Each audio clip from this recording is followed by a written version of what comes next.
Welcome back, Simon Says Farms. Aaron here. Liz is in the barn snuggling goats, and the question is, are we and you recession proof? First up, tomato, recession. New GDP data is adding fuel to the recession debate. Here we go. What a day. Breaking just moments ago. U.S. economy shrinking for the second straight quarter. That means the recession is well underway. So we got to have a talk. As of a few hours ago, the Federal Reserve just raised their benchmark interest rates by another 75 basis points, which means we are officially sitting at the highest interest rates that we have seen since early 2018, marking the end of an era where money was and used to be completely free. Are we ready? Are we there? I don't know. I'm no economist. I'm no tax guy. I'm no, whatever. I'm a dad. I'm a father. I'm a husband. I'm an entrepreneur. We run a business here. We sell fancy soap. Are people gonna buy fancy, my salt fell over. Are people gonna buy fancy soap in the middle of a recession? Who knows? Are we gonna go into a recession? Who knows? Is this something I'm concerned about? Of course, but on the other hand, I'm not. So if we backtrack a little, the last time the US governed the United States based on, and none of this might be factual, you gotta look it up exactly, but I think it was between 2007 and 2009, from like December to March, December of 7, March of 2009, that was right around when Jake was born. Jake was born in 2006. So he was like a year or two old. Now, one thing happened way back then. I'm gonna tell you a little story. In the middle of that recession time, I quit my job in the restaurant business because I was sick of it. Wasn't making a lot of money, probably in the $30,000 a year range. We had a kid, we owned a house. Times were tough. There were times where we couldn't pay all the bills. And it was a challenge. So one thing that happened is my dad quit the military. Now, he retired, 35 years in the military supporting our country. And around that time, he retired, and we decided one day to go to a job fair because it was like, let's go get free. Like, Dad was like, you want to go to the job fair with me? I'm like, sure. I don't like the restaurant business. And you're going to buy me lunch? I could do that. So we go to the job fair, and I meet Verizon Wireless. Now, again, we're going back early 2000s, 7, 8, 9 frame, recession time, based on if you Google and ask when was the last recession. It was sometime around there. The housing market was collapsing. I think we were in our house, not our condo. We already sold our condo, moved into our house. We had Jake. Jake was a wee little lad. A wee little lad. That's funny. What am I, a leprechaun? When I was a little lad. We decided, this Verizon thing sounds interesting. You know, people are starting to move to smartphones, the Blackberries with the buttons. How many of you had a BlackBerry with buttons and told yourself, I'm never going in an iPhone because it doesn't have buttons? And then you went to an iPhone or a smartphone with no buttons? See, we change, we evolve, we move on. So we thought about it, Liz and I, and we were like, can we do this Verizon thing? Can I sell cell phones? I can sell cheeseburgers and all that. And to make a long story short, I got hired by Verizon way more than the salary I was at the restaurant business. And it was like, wait a second, we're technically in a recession, but yet I almost doubled my salary in the middle of this trying time. So don't let the government and the word recession scare you. Yes, it could, I don't want to say it's going to, but it could. You know, things can get harder to buy, right? The Federal Reserve just raised the interest rates again, I think yesterday, the day before, which basically means when the bank wants to borrow money from the government, they have to pay for it.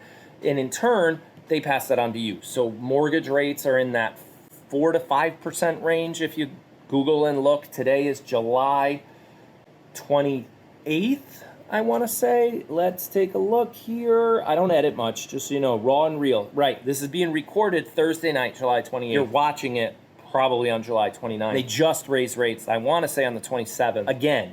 And they did it a month or two ago. They've raised twice now. And they're doing that because they're trying to stop inflation. And the Fed is trying to stop inflation. But is the medicine worse than the disease? The fact that we're paying $35,000 for a car that should only be about $30,000, or we're paying $4 for a loaf of bread, or almost $5 for a gallon of gas, and all these things are very expensive. The goal of raising rates is to get it basically for people to stop spending money. Let's slow it down. Let's slow the economy down. Raise the rates, make it harder to get a loan, not really harder to get, but more expensive to get. So if you can afford a $300,000 home, well, now that interest rate is going to make it where you're probably shopping based on monthly price on the mortgage, which means it's going to change, right? The interest rate's higher. We're in that 5% range almost for mortgages right now, when you probably could have afforded a $330,000 home. Now with the interest rate hike, you can only afford a $300,000. Same thing with a car. If the rate hike goes up and your monthly payment is what you want it to be, I want $400 a month for a car payment. Well, now you can afford a less car, which means less money is being spent, and inflation's the prices of cars should, if we continue the way we are, car prices, home prices, boat prices. This could be a good thing in some cases. People are going to start selling their boats at the end of the summer. They might want to offload them. They might need the cash for something else. Who knows? And then the prices should start coming down. Who knows what's going to happen? Now, one thing I am concerned about a little bit is if I check the traffic on our website, it's down. Now, could it be down because nobody wants to buy fancy soap like this? Right?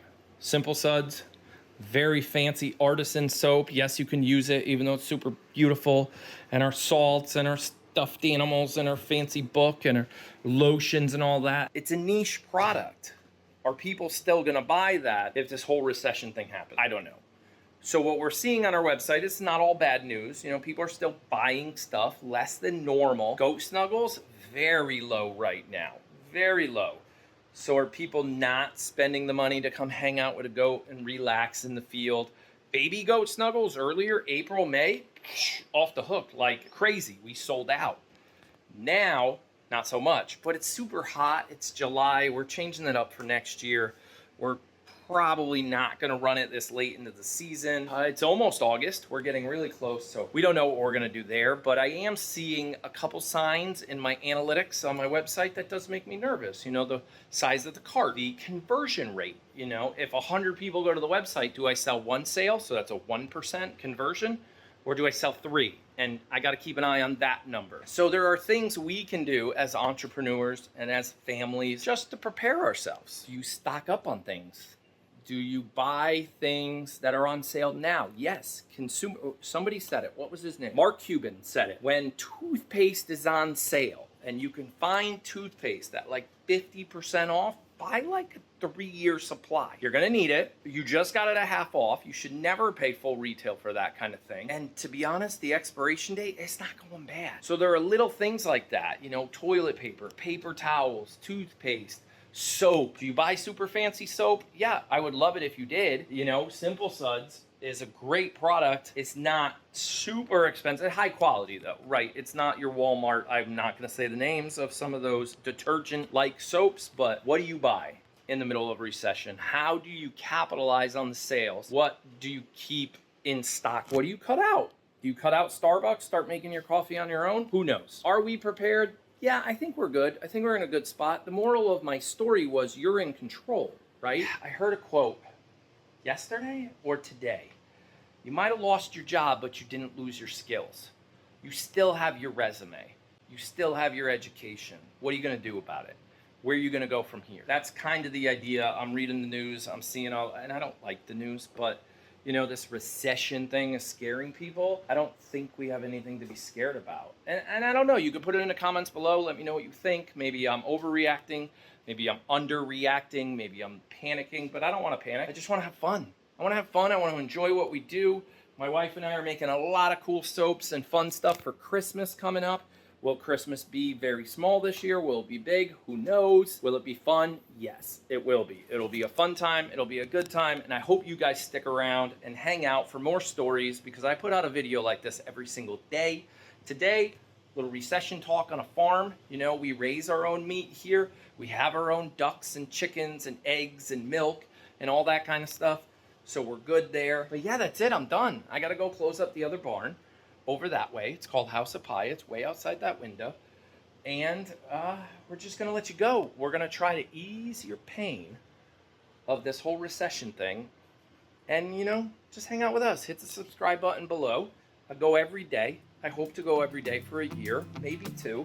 And maybe you guys will join me. Maybe I'll talk more about what's trending and what's in the news and what's at the top of the list and give you my thoughts And you could either comment that you hate it or that you like it. Hit the thumbs up, thumbs down. I don't care. The algorithm loves it, no matter which way you go. Again, Aaron here. Liz is in the barn, and we will talk to you guys tomorrow.